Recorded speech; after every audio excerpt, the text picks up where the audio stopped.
Koya's adventures in the Yukon. The road to Dawson City, carved out of the forest, stretched endlessly ahead with only a few small towns dotting the way. The trees were spindly, their short branches shaped by the cold northern winters. Koya loved that we stopped often along the river, giving him a chance to explore this untamed wilderness.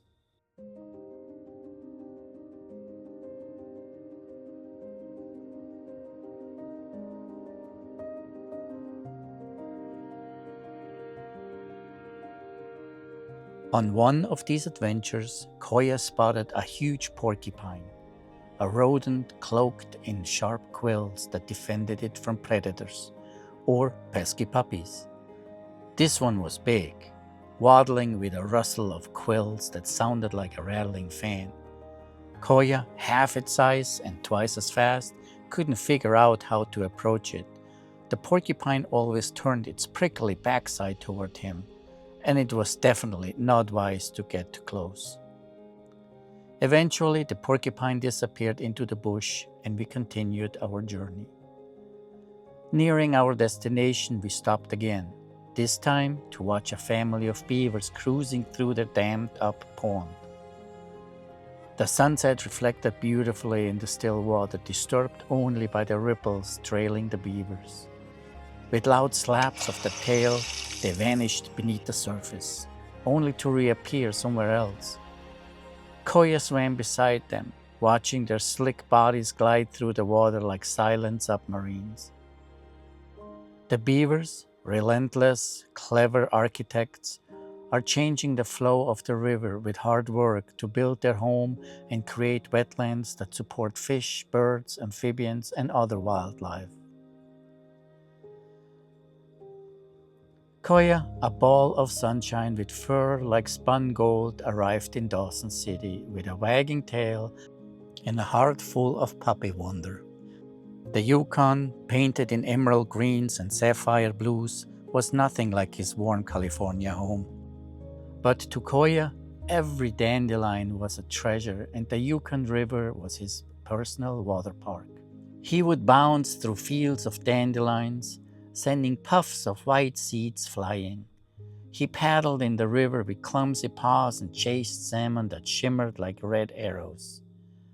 The tundra winds would swirl dandelion fluff into a snowy vortex around him as he tumbled through the fields, ears flapping like sails. At only 9 weeks old, Koya had traded sun-drenched fields for a land of long summer days and dark, cold winters. It was a landscape painted in bold strokes, emerald valleys, sapphire rivers, and snow-capped mountains. Dawson, a little town, seemingly forgotten by time, was colorful and full of surprises. Koya watched in awe as a massive draft horse trotted off with a wagon full of tourists. He had never seen anything so big, and the horse's earthy smell left a lasting impression. One day, we returned past the beaver pond and traveled further north toward Tombstone Park, the gate to the subarctic wilderness. We crossed a treeless plain and spent the night just past the watershed. In the morning, Koya spotted movement. A little fox emerged from a den. Then came another and another, till 5 pups stretched, yawned, and began to play. Though they noticed Koya, the fox kids were not bothered by him. He joined their playful games, barking as they darted through the tall grass. The foxes, quick as shadows, taught him the joy of mischief and the importance of play. The Yukon River, cold and swift, became Koya's favorite place. He would run through its icy waters, erupting in a spray of diamond droplets, his golden fur glinting in the sun. First time he saw snow, although it was only a leftover patch from the previous winter, Koya couldn't contain himself. He dug his paws in and ended up sliding belly first down the slippery slope. His world continued to grow. His first moose calf encounter was a ballet of wobbly legs and floppy ears. Koya, barely bigger than a football, approached with a wagging tail. The calf startled and fled to his mother, who calmly nibbled on willow sprouts. The bear cub was a different story. Koya had wandered into a sunny patch of blueberries and munched away until a deep growl rumbled nearby. A furry head with black eyes peeked out of the bushes. Both pups froze, mid-chew. After a long pause, looking into an unfamiliar face, they darted in opposite directions. The bear cub followed his mom and sibling, while Koya ran to his people. Spotting a rabbit by the river one day, Koya scared it off just as a majestic eagle swooped down. The frightened rabbit leaped to safety, and the eagle missed his prey. Koya flattened to the ground, his heart pounding, instinctively knowing that the Koya, the little hunter, could have become the prey. The eagle spread his wings and soared back into the sky, a feathered spirit vanishing into the blue.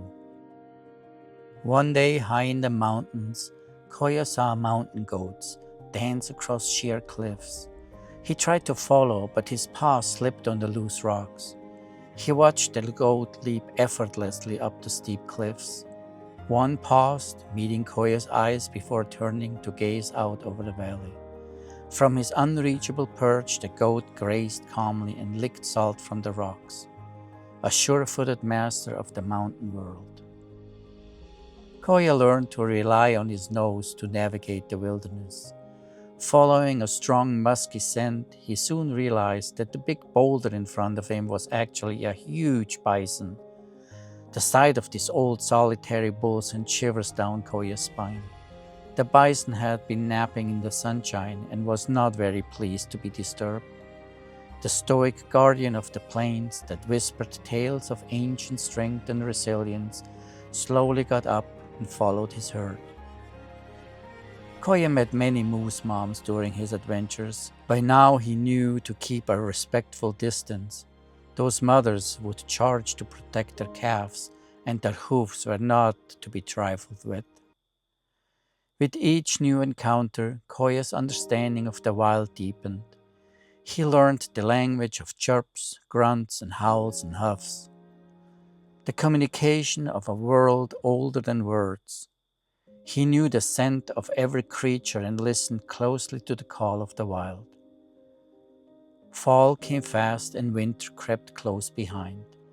One crisp autumn day, a strange roar filled the sky. A massive yellow bird, bigger than any eagle, circled low. It was a bush plane, and it sputtered, coughed, and then crashed into a stand of alders near the house. Koya barked and raced toward the wreckage, yipping until his people followed. A dazed pilot and a passenger stumbled from the wreck, alive but shaken and happy that Koya brought some help.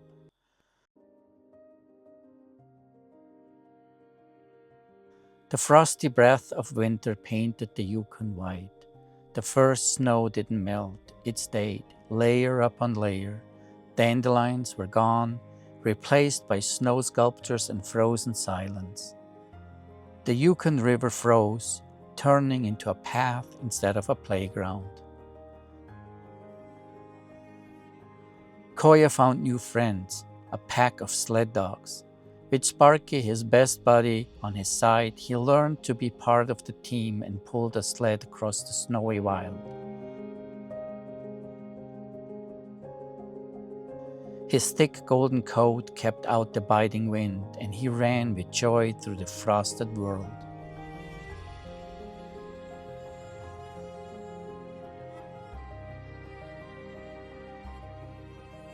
Every time when Koya's human touched the sled, chaos erupted. All the dogs barked and jumped, desperate to be chosen. The sled, tied down with a snow hook, was loaded and ready. Lines and harnesses were laid out. The dogs were brought from their kennels one by one. Koya and Sparky were the only ones allowed to run free, circling the sled with excitement. Once hitched up and the snow hook released, everything changed. The barking pack became a silent force. searching forward at full dog speed. Then they settled into a rhythm, the sled gliding over snow, paws thudding softly, breath fogging the air.